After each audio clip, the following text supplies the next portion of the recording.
Salam planter Indonesia. Assalamualaikum warahmatullahi wabarakatuh. Di sore hari yang berbahagia ini, izinkan The Brondel menjawab pertanyaan seorang petani yang bicara tentang, mungkin beliaunya adalah pemula di dalam dunia kelapa sawit. Pertanyaan, mungkin dia sudah pernah mendengar yang namanya banjir buah atau puncak panen raya atau puncak panen, di mana bahwa kita akan mendapatkan hasil yang melimpah. Sebelum kita membahas hal itu, harus saya sampaikan dulu bahwa tanaman kelapa sawit produksi dari bulan ke bulan, misalnya Januari, Februari, Maret sampai dengan Desember, tidak akan mungkin rata. Karena sekali lagi bahwa dalam pembentukan buah sendiri sangat tergantung banyak hal. Salah satunya yang paling utama adalah mengenai pemupukan atau perawatannya. Dan yang kedua adalah mengenai iklim, baik berapa curah hujannya, kemudian berapa hari hujannya, berapa banyak hujannya, berapa hari hujannya, dan berapakah lama kemarauannya. Yang nantinya akan sangat berpengaruh terhadap banyak hal yang bicara tentang panen itu sendiri. Sebagai contoh bahwa apakah panen puncak itu terjadi sepanjang tahun, jawabannya adalah tidak mungkin.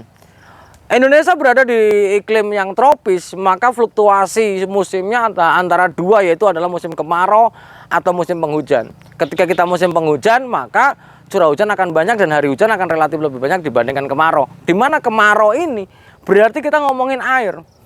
Jadi bicara tentang banjir buah, maka kita harus berhitung berapa bulan yang lalu saat pembentukan buahnya. Sebagai contoh, ketika bunga itu anteses atau bunga itu lagi mekar-mekarnya, kemudian bunga jantan juga lagi mekar-mekarnya mengendapkan serbuk sari, ternyata curah hujan besar. Hal ini akan sangat berpengaruh terhadap penyerbukan yang ada. Sehingga ketika kita ngomongin penyerbukan yang tidak sempurna, maka jangan banyak berharap pembentukan fruit set atau brondolan yang terbentuk juga akan sempurna. Bicara tentang bagaimana pembentukannya, misalnya kita ngomongin iklim, satu curah hujan dan berapa hari hujan. Jika memang dalam satu bulan hari hujannya banyak, jelas akan sangat berpengaruh terhadap baik dari serbuk sari atau bunga jantan yang terbentuk, yang mekar sempurna ini terhadap pembentukan serbuk sari juga akan mengalami kendala, yang nanti penyerbukan juga pasti akan kendala. Yang kedua, kalau serbuk sari kendala, musim penghujan juga akan sangat berpengaruh terhadap aktivitas serangga penyerbuk itu sendiri. Ketika kita sudah ngomongin kedua hal ini, ketika curah hujan besar, jelas dapat dipastikan penyerbukan tidak berjalan sempurna. Namun di satu sisi dan juga di satu sisi bahwa serangga penyerbuk memiliki aktivitas yang tidak aktif. Namun memang dari beberapa literatur yang ada, di musim penghujan populasi LSD-bius akan meningkat, namun aktivitas menurun. Ini adalah bicara tentang penyerbukannya. Namun kita tidak hanya bisa terlepas dari curah hujan saja, berapa intensitasnya dan curah hujan saja, tapi juga pemupukannya. Ketika dalam pembentukan bunga, dalam pengisian bunga, di dalam pembentukan bunga yang lalu kemudian tidak tersedianya air dan tidak tersedia air dan unsur hara, maka relatif banyak juga pembentukan bunga jantan yang ada. Hal ini juga pasti akan berpengaruh terhadap total produktivitas tanaman kelapa sawit secara keseluruhan. Namun di sisi lain, baik dari pupuk, kemudian atau perawatan yang lainnya, kemudian juga masalah iklim yang ada, bahwa buah puncak juga akan ditentukan oleh persen kematangannya. Karena bahwa kita mau panen buah yang kita panen ini adalah buah yang matang. Artinya bahwa buah yang sudah memasuki kriteria. Ketika dia sudah memasuki kriteria, otomatis sudah berondol. Maka buah puncak rata-rata terjadi di bulan Agustus, September. Mungkin akan ada fluktuasi ya, anomali bulan, geser-geser bulan tetap akan ada. Karena pada saat ini memang kita tidak bisa memastikan iklim 100%. Terjadinya pergeseran yang kadang agak signifikan atau tidak, itu sangat memiliki anomali yang pasti gitu.